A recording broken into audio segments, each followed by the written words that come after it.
విజయనగరం స్థానిక MLA deputy speaker Kolagatla నియంతృత్వ ధోరణి అవలంబిస్తున్నారని డీసీసీబీ మాజీ చైర్మన్ కాళ్ళ గౌరీశంకర్ అన్నారు. మేరకు తన అనుచర గణంతో విజయనగరంలో నాగవంశపు వీధిలో తన ఇంట్లో నిర్వహించిన మీడియా సమావేశంలో విషయాన్ని చెప్పారు. ఆ కారణంతో రానున్న ఎన్నికల్లో తనతో పాటు అనుచర గణంతో అంతా టీడీపీకి మద్దతుదారులుగా ఉంటున్నామని చెప్పారు. అలాగే టీడీపీ, జనసేన, బీజేపీ ఉమ్మడి అభ్యర్థి ఆది గజపతి రాజును ఎమ్మెల్యేగా గెలిపే లక్ష్యంగా పనిచేస్తామని కాళ్ళ గౌరీశంకర్ తెలిపారు. 40 ఏళ్ల క్రితమే ఉన్న కోలగట్ల వేరు ప్రస్తుతం ఉన్న కోలగట్ల వేరని దుయ్యబట్టారు. అసలు విజయనగరం మున్సిపల్ కార్పొరేషన్ మేయర్ ఎవరో ఇంతవరకు నగర ప్రజలకు తెలియదన్నారు. అంతా డిప్యూటీ మేయర్ శ్రావణి చూస్తున్నారని ఆరోపించారు. నా భూముల రిజిస్ట్రేషన్ విషయంలో స్థానిక ఎంఆర్ఓ వద్ద అనుమతి చర్చ ఉండాలి, వస్తే ఎమ్మెల్యే వద్దకు వెళ్లామని రెవెన్యూ అధికారులు చెప్తున్నారని గౌరీశంకర్ ఆవేదన వ్యక్తం చేశారు. అసలు 40 ఏళ్ల క్రితం తాను అప్పటి వైఎస్ఆర్ హయాంలోని కాంగ్రెస్ లో ఉంటున్నామని, అవనాపు సూరిబాబు కన్నా నేనే మొదటి నుంచి ఉన్నానని గుర్తు చేశారు. అనంతరం జగన్ వైఎస్ఆర్సీపీ పెట్టడంతో కాంగ్రెస్ చెల్లారిపోయిందని, తాను కూడా ప్రత్యక్ష రాజకీయాల జోలికి వెళ్లడం తగ్గించేశానని చెప్పారు.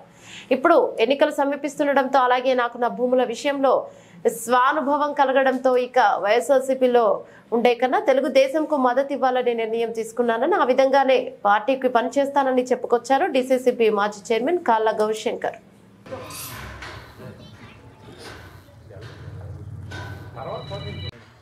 రెడీనా?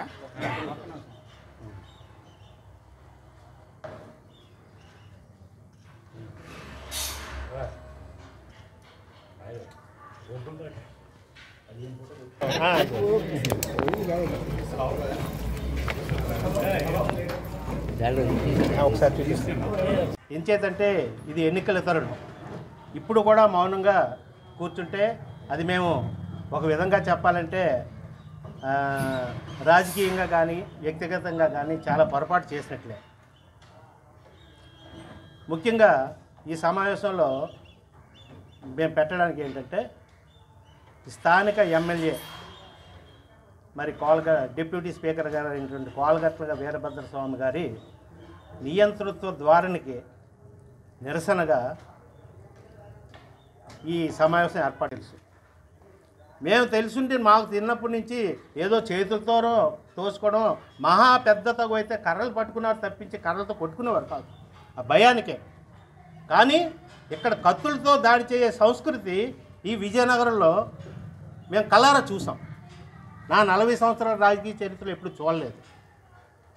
అదీ కాకుండా ఆ నియంత్రిత ద్వారానే అనడానికి ముఖ్య కారణం ఇంకోటి ఏంటంటే, ఆ తగుకి నాకు కానీ పక్కనున్న గాడప్పరా కానీ వాళ్ళ పిల్లలకు కానీ చాలామందికి అసలు తగు ఎందుకు అయ్యిందో ఏంటన్నది కూడా మాకు తెలియనప్పటికీ కూడా మేము ఆయన వర్గానికి ఏదో వ్యతిరేకంగా భావించి మా పేర్లన్నింటినీ కూడా 307లో ఇరికించడం అనేది చాలా విచారించదగ్గ విషయం. 307 అంటే మీకు తెలుసు, అటెంప్ట్ మర్డర్ కేసు. మేమేం కత్తులు పట్టుకొని వెళ్ళామా?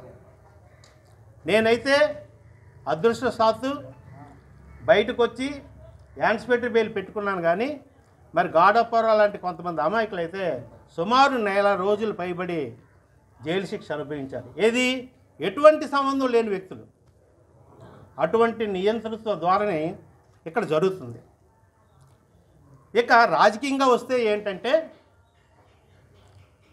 నియంత్రిత ద్వారానే అనడానికి కోకొల్లలు ఉన్నాయి. జనరల్గా రాజకీయ నాయకులు వచ్చేసరికి ఈ మధ్యకాలంలో 10 సంవత్సరాలు బట్టి వింటున్న ఇది ఏంటంటే, వీళ్ళు భూములు కబ్జాలు చేస్తున్నారు, ల్యాండ్స్ ఎక్కడ పడితే అక్కడ కబ్జాలు చేస్తున్నారు అన్నది జరుగుతుంది. అది విజయనగరంలో కూడా చాలా జరుగుతుందని చాలామంది చెప్తున్నారు. దానికి సంబంధించిన ఆధారాలు నేను సేకరిస్తున్నాను. ఎందుకంటే ఆధారాలు సేకరించకుండా నేను మాట్లాడదలుచుకోలేదు. ఖచ్చితంగా అటువంటి కార్యక్రమాలు జరుగుతున్నాయి. అవి నేను ఆధారాలతో సైతం త్వరలోనే బయట పెడతాను. మన స్థానిక ఎమ్మెల్యే ఏంటంటే ఏకంగా కార్పొరేషన్ని, మండలాఫీసుని కూడా కబ్జా చేసేసాడు. ఇది ఎక్కడా కూడా రాష్ట్రంలో నేను ఎక్కడా చూడలేదు. ఈ భూముల కబ్జా చూసాం కానీ కార్పొరేషన్ కబ్జా, మండలాఫీస్ కబ్జా అనేది రాష్ట్రంలో ఎక్కడైనా జరిగిందంటే అది విజయనగరం నియోజకవర్గంలోనే జరిగింది. ఎందుకు కబ్జా అంటున్నానంటే, కార్పొరేషన్లో 50 మంది కూడా కార్పొరేటర్సు, అదృష్టవశాత్తు 48 మంది వైఎస్ఆర్సీపీ, ఒకరు ఇండిపెండెంటు, ఒకరు టీడీపీ. వాళ్ళు ఎంతో ఇంట్రెస్ట్తో పాపం సొంత డబ్బులు కూడా ఖర్చు పెట్టుకుని కార్పొరేషన్ పదవి వస్తే, కార్పొరేటర్ అంటే ఇది కౌన్సిలర్ నుంచి కార్పొరేటర్ ప్రమోషన్ వస్తే మన వార్డులో మనం సేవ చేయొచ్చని చాలా ఉత్సాహంగా పాల్గొన్నారు, వాళ్ళ సొంత నిధులు ఖర్చు పెట్టుకుని. మరి కానీ ఈరోజు వాళ్ళ పరిస్థితి ఏంటంటే ఎవరి వార్డులో కానీ ఎవరి డివిజన్లో కానీ స్వతహాగా ఒక కార్పొరేటర్ ఒక బల్బు కూడా వేసుకోలేనటువంటి దౌర్భాగ్య స్థితులు ఈరోజు విజయనగరం కార్పొరేటర్స్, వైఎస్ఆర్సీపీ కార్పొరేటర్స్ ఉన్నారంటే అంతకన్నా నియంతృత్వం ఇంకోటి ఉండదు. అదీ కాక నేను ఓపెన్గా అడుగుతున్నాను, ఎవరైనా సరే మీరు మీ వార్డులో ఒక కొళాయి కనెక్షన్ మీరు స్వతహాగా ఇప్పించగలరా? కొళాయి కనెక్షన్ ఇప్పించాలంటే గతంలో నాకు తెలిసినంత వరకు కూడా మున్సిపల్ ఆఫీస్కి వెళ్ళి ఒక అప్లికేషన్ దరఖాస్తు తీసుకొని నింపేసి ఇస్తే వాళ్ళు 6,000 రూపాయలు కొళాయి, ఒక వారం 10 రోజుల్లో కొళాయి కనెక్షన్ ఇచ్చేసేవారు. కానీ ఇప్పుడు 6,000 రూపాయలు కొళాయి కనెక్షన్ కావాలంటే అది ఎమ్మెల్యే ఇంటి దగ్గర ఉంటాయట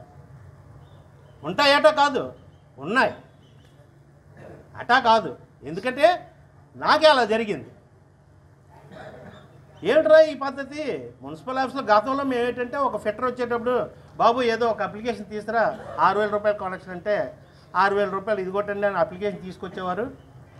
6,000 రూపాయలు చాలానా తీసేవాళ్ళమే.